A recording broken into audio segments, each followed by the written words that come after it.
Have you ever looked at your breakfast plate and wondered just for a second whether something you eat every single day could be quietly damaging your kidneys without a single warning sign? Because that question is far more urgent than most people realize, especially after the age of 50. I'm Dr. Mark Ellis, and I need you to stay with me for the next few minutes, because what I'm about to share may explain why so many people are shocked to hear the words kidney disease when they felt completely fine just months earlier. Here's the uncomfortable truth most doctors don't say. Out loud, kidney damage rarely announces itself with pain. It builds silently meal after meal, habit after habit, until one day the lab results change and life suddenly feels very small, very fragile, and very restricted. Across the United States, millions are being pushed toward dialysis, not by rare illnesses, but by everyday foods they were told were healthy. And once that damage sets in, reversing it becomes incredibly difficult, which is why this moment right now matters more than you think. But there is hope, and that's why this video exists. In the next few minutes, I'll reveal the hidden dietary traps that quietly strain your kidneys, and just as importantly, the simple science-backed choices that can protect them starting as early as your next meal. Because understanding this now could be the difference between fearing your future and reclaiming control over it.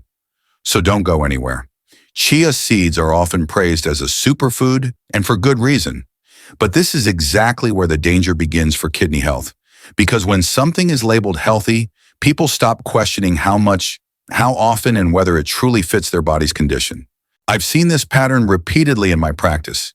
People adding tablespoons of chia seeds to smoothies, oatmeal or yogurt every single day, convinced they're doing something protective while their lab results quietly move in the wrong direction.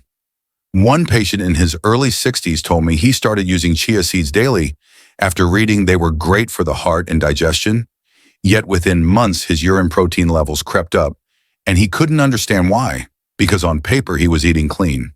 From a scientific standpoint, chia seeds are rich in soluble fiber, omega-3 fatty acids, and plant antioxidants, all of which can support metabolic and cardiovascular health. However, they are also relatively high in phosphorus and form a thick gel when they absorb liquid, which can increase digestive load and indirectly strain kidneys that are already working harder than they should. Research published in the Journal of Renal Nutrition has shown that excessive intake of phosphorus-rich plant foods can worsen mineral imbalance and contribute to faster kidney function decline in susceptible individuals, particularly those over 50 or with early-stage CKD. In controlled amounts, chia seeds may help reduce inflammation, but once portion sizes creep beyond a teaspoon or two, the balance quietly shifts from benefit to burden. The key is not elimination, but precision.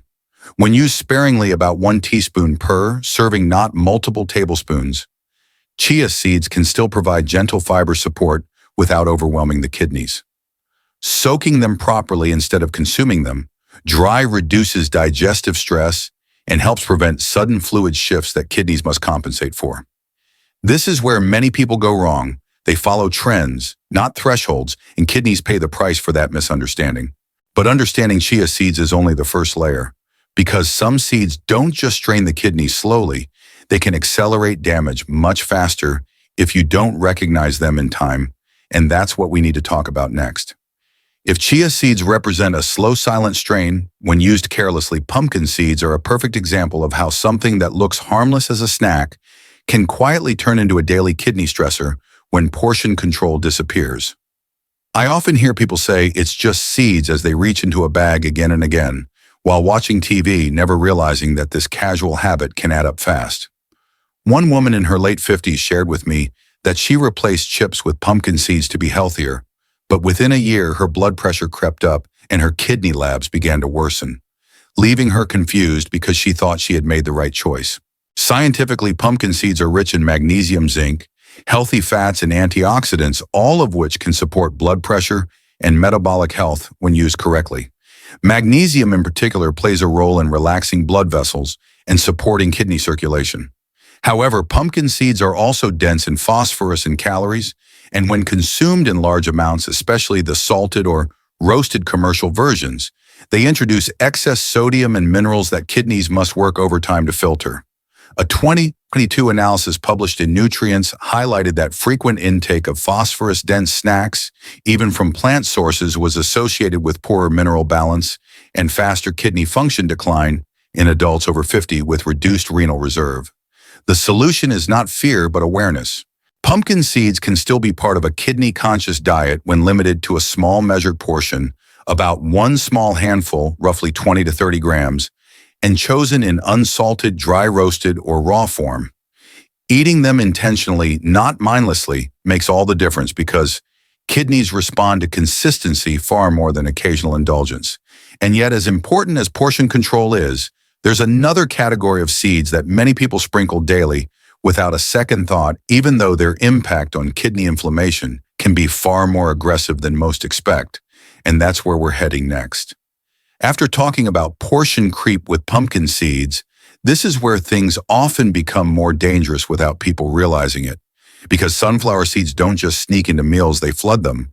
I've met countless patients who sprinkle sunflower seeds onto salads, oatmeal yogurt, even rice bowls, thinking they're adding a little crunch, when in reality they're layering inflammation on top of an already stressed system. One man in his early 60s told me he ate sunflower seeds every afternoon to control hunger, believing they were heart healthy, yet his kidney inflammation markers steadily climbed, and he never connected the dots because sunflower seeds felt too ordinary to be risky. From a scientific perspective, sunflower seeds are extremely high in omega-6 fatty acids. While omega-6 is not inherently bad, the modern diet already provides far too much of it, and excess omega-6 drives inflammatory pathways that directly affect kidney tissue and blood vessels supplying the kidneys. Studies published in the American Journal of Clinical Nutrition have shown that diets with a high omega-6 to omega-3 ratio are associated with increased systemic inflammation and worsened outcomes in people with metabolic and kidney stress. On top of that, sunflower seeds are also dense in phosphorus, and many commercial versions are heavily salted, creating a double hit of mineral overload in sodium pressure that kidneys must compensate for day after day. The smarter approach is restraint and substitution. If sunflower seeds are used at all, they should be limited to a very small garnish. Think 1 teaspoon, not a handful, and balance with omega-3 sources elsewhere in the diet. Even better, many people do well replacing sunflower seeds entirely with lower inflammatory alternatives that don't push the omega-6 scale so aggressively. This matters because chronic low-grade inflammation doesn't cause pain you can feel, but it quietly erodes kidney resilience over time.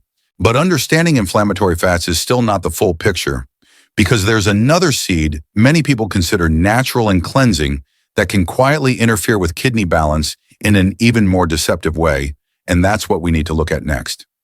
After understanding how inflammatory fats can quietly wear down kidney resilience, many people turn to flax seeds believing they are choosing the safest possible option, because flax is often labeled as anti-inflammatory cleansing and almost medicinal. I've heard this countless times in clinic, doctor. I switched to flax seeds to protect my heart and hormones. One woman in her early 60s told me she added ground flax to her breakfast every morning for nearly a year, confident she was supporting her health, yet her kidney labs slowly drifted in the wrong direction, and she couldn't understand how something so natural could be part of the problem. Here's where science adds an important layer of nuance. Flax seeds are rich in alpha-linolenic acid, a plant-based omega-3, and lignans, compounds linked to hormone modulation and antioxidant effects. In moderation, these properties can be beneficial. However, flax seeds are also concentrated in phosphorus and biologically active phytoestrogens, which can become problematic when consumed daily in large amounts, especially for people over 50 with reduced kidney reserve. Research published in Kidney International Reports has noted that excessive intake of phosphorus-containing plant foods, even those considered healthy, may contribute to mineral imbalance and increased kidney workload in vulnerable populations. Additionally, the hormone-active compounds in flax can subtly influence blood pressure and fluid balance factors the kidneys must regulate continuously. The solution isn't to fear flax seeds, but to respect their potency. Using very small amounts, about 1 teaspoon of freshly ground flax a few times per week, rather than every day, can reduce unnecessary strain while preserving potential benefits. Many people unknowingly cross the line from therapeutic to excessive simply because no one ever taught them where that line exists. And this matters more than you might think because there is still one seed many people consume almost daily, often hidden in breads, crackers, and health snacks that can be even more disruptive to kidney balance if you don't recognize it in time. But just knowing this isn't enough because there's another factor that's even more dangerous, and we need to talk about that next. After everything we've uncovered so far, this is the seed that surprises people the most because sesame seeds are rarely eaten by the spoonful, yet they appear almost everywhere quietly and repeatedly in ways most people never count. I've had patients tell me I barely eat seeds at all, and then as we talk through their routine, sesame seeds show up in bread crusts, salad dressings, tahini crackers, sauces, and even so-called healthy snack bars. One man in his mid-60s once laughed and said sesame seeds were too small to matter until his kidney labs showed rising phosphorus levels and persistent inflammation that couldn't be explained by anything obvious in his diet. From a scientific angle, sesame seeds are dense with minerals, particularly phosphorus, calcium, and oxalates, along with omega-6 fatty acids. While they also contain antioxidants like sesamin, which can have anti-inflammatory effects, the problem is cumulative exposure. When sesame seeds are consumed frequently across multiple foods in a single day, they create a hidden mineral load that stressed kidneys struggle to clear efficiently. Research discussed in Clinical Kidney Journal has highlighted that repeated intake of phosphorus-rich foods from multiple sources, rather than large amounts from one obvious food, is one of the most overlooked drivers of mineral imbalance in adults over 50 with declining kidney function. The kidneys don't see small amounts. They see total load. The practical solution is awareness, not fear. Sesame seeds don't need to be banned, but they do need to be counted. Limiting tahini to occasional use, choosing breads without heavy seed coatings, and being mindful of sauces and dressings can dramatically reduce unnecessary kidney stress without sacrificing flavor. This is where many people finally realize that kidney health isn't destroyed by one dramatic mistake, but by dozens of tiny ones repeated daily. And yet, even after understanding these 5 seeds, there is one final factor often ignored, rarely discussed, that can determine whether your kidneys stabilize or continue to decline. And that's exactly what we need to confront next. If there's one message I want you to take with you today, it's this: your kidneys are not fragile by nature. They are resilient organs that respond powerfully to the small choices you repeat every day. You don't need perfection and you don't need fear, you just need awareness and consistency. Even changing how you use seeds, how often and how much, can ease the silent pressure your kidneys have been carrying for years. And that alone can slow decline more than most people realize. If this video helped you see your daily habits in a new light, please do yourself a favor and save it, because these are not tips you want to forget a month from now when routines quietly take over again. And if kidney health matters to you or someone you love, subscribe to the channel and turn on notifications, because I share clear, science-based medical guidance here regularly to help you protect your kidneys before problems become irreversible. Most importantly, remember this: it is not too late. Many people discover kidney issues feeling powerless, but knowledge restores control. With the right information and steady choices, you can protect your independence, your energy, and your future. Take care of your kidneys today, and they will take care of you for years to come.